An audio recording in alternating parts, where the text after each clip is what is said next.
Hi, everyone. Welcome back to the Confessions from the Home Office podcast. I'm Wendi Hill, and today I want to talk to you about one of the biggest mindset shifts I've had to make as a business owner, and it's something that I'm still working on. I want to talk to you about why you need to start running your business based on emotion and start paying attention to your data. So let's just say for this episode, we want to talk about data over drama. So this episode is for you if you've ever said, it just doesn't feel like this is working. No one's buying. I don't have any leads coming in. And why am I even doing this? The truth is, you might be right, but you might also be completely wrong, and your feelings are tricking you. I call that head trash, and it's time to take that trash to the curb. So here's the problem with emotion-led decisions. Your feelings are real. I'm not dismissing your feelings, but they're not really that reliable. So running a business is emotional. Of course it is. You've put your heart and soul into it. It may be your only source of income. You're creating, risking, putting your name on everything you do. But the danger is when you make decisions from those emotions instead of about them. So here's what that can look like. You ghost your audience after a post flops, or if someone makes a negative comment and you just kind of shrink back and don't do anything for a few days or a few weeks. Or you drop your prices because you wouldn't pay that much, even though others would, or you get worried if no one's going to buy, so I need to mark this down just so I have something coming in. Or you abandon an offer after a slow week instead of checking your actual trends or figuring out that maybe it's a holiday week and no one was really paying attention and you need to keep promoting it. That's like flying a plane through fog without any instruments. You're just you have this feeling of things aren't working, things aren't good. The sky is falling, and that can lead to burnout, confusion, and just, I don't know, sometimes it can lead to depression for business owners. So here are the core metrics every business owner should track. Now, this isn't some big data dashboard, so don't send me a message and say you missed a bunch of things. These are things that we can talk about on a podcast and can be easy for people to understand and for them to locate. So you don't need a degree in marketing analytics or a huge 40-page report. I just want you to start with looking at these numbers. I want you to look at your website visits, your traffic. What are people doing? I want you to look at your social reach and impressions if you're posting. If you're not, things are probably going to be pretty low, pretty dead. And if you are posting, what are some top performing posts? Or if you're sending out email blasts, which ones are your top performing ones? And those are things that you should focus on and try to recreate. Not exactly, but maybe the strategy behind it or a certain language you used. Now let's also look at engagement. I want you to look at click-through rates. I want you to look at comments, shares, and saves. And here's a big one. Do you get replies back on your emails or DMs? Or this is something big that happens with me. Are people contacting you and saying, I'm seeing what you're doing? Or I saw these posts and I referred this person to you. Or better yet, you even get copied on an email where someone's referred you to somebody that they know. And then I want you to look at sales and revenue and returns. How's your monthly revenue doing? If the sky is falling, but your revenue is steady or growing, is it really falling?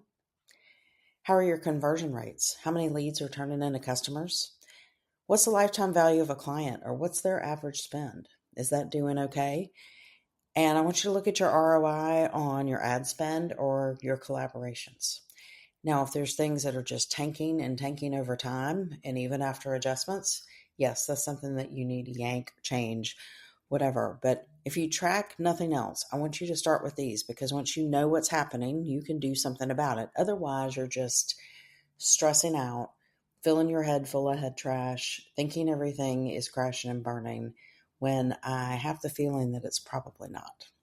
So let's talk about real life data versus drama moments. I want to share two examples with you from clients that kind of will bring this home. So the first one is, a client said, my Instagram's dead. No one's paying attention to her Instagram.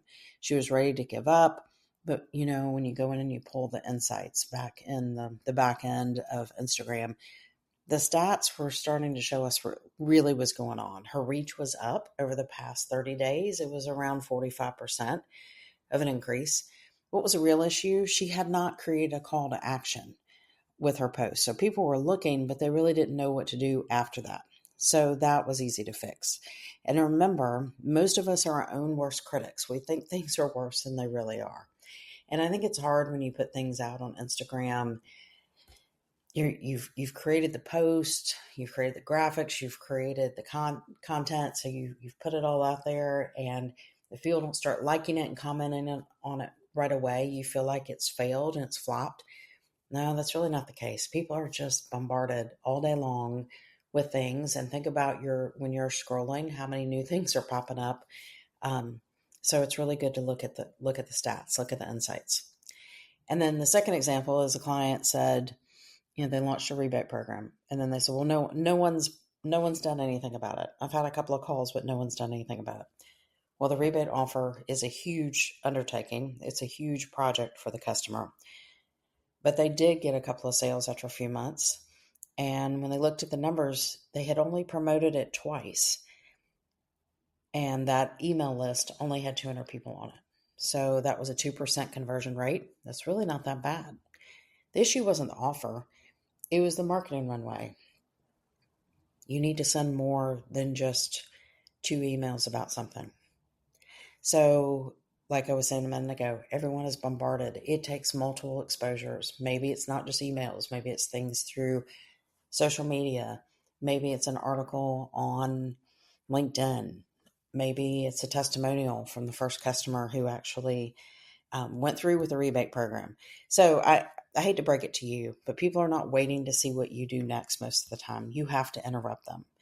So the lesson with all this is feelings often don't match reality.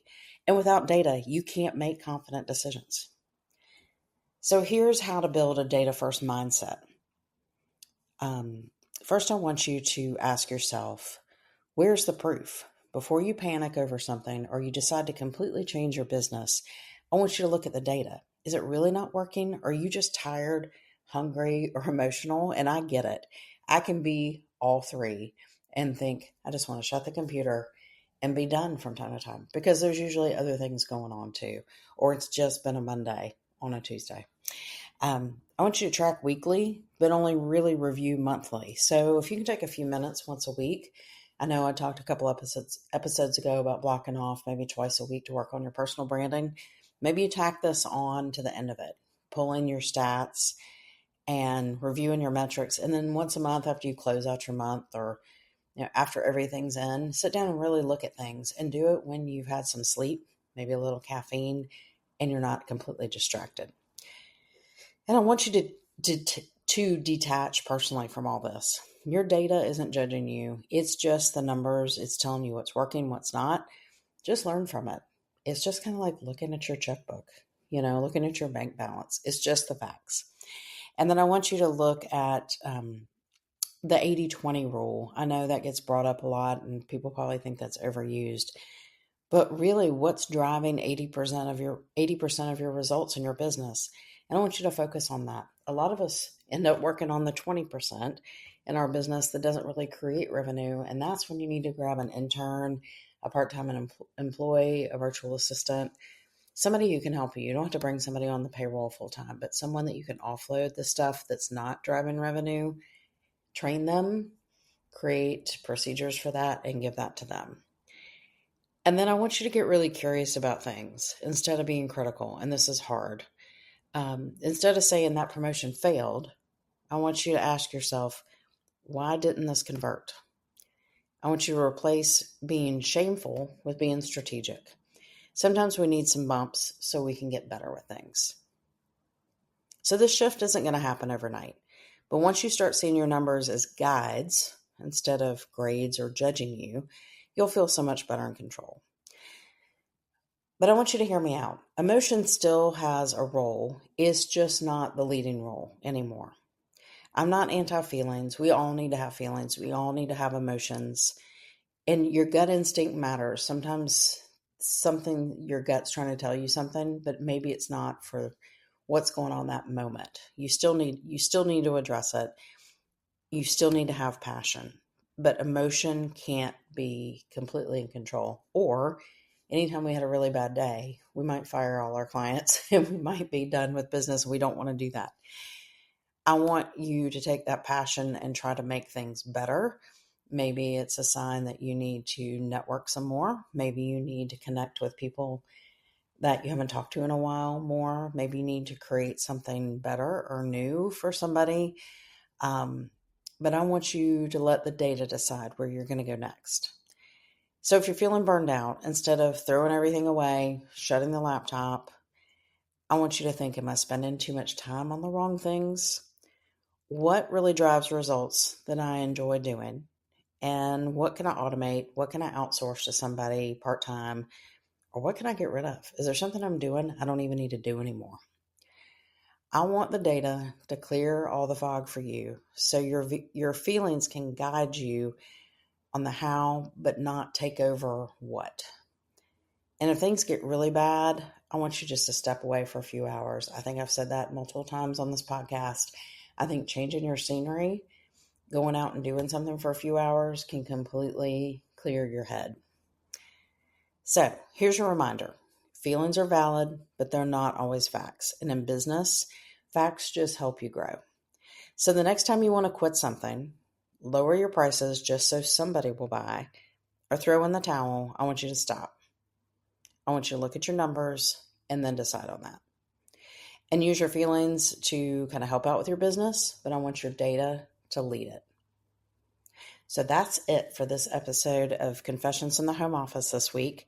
If this episode helped you shift your mindset a little bit, I'd love it if you share the episode, or if you would follow it, subscribe, share, rate, comment, all the things you can do, and leave a review.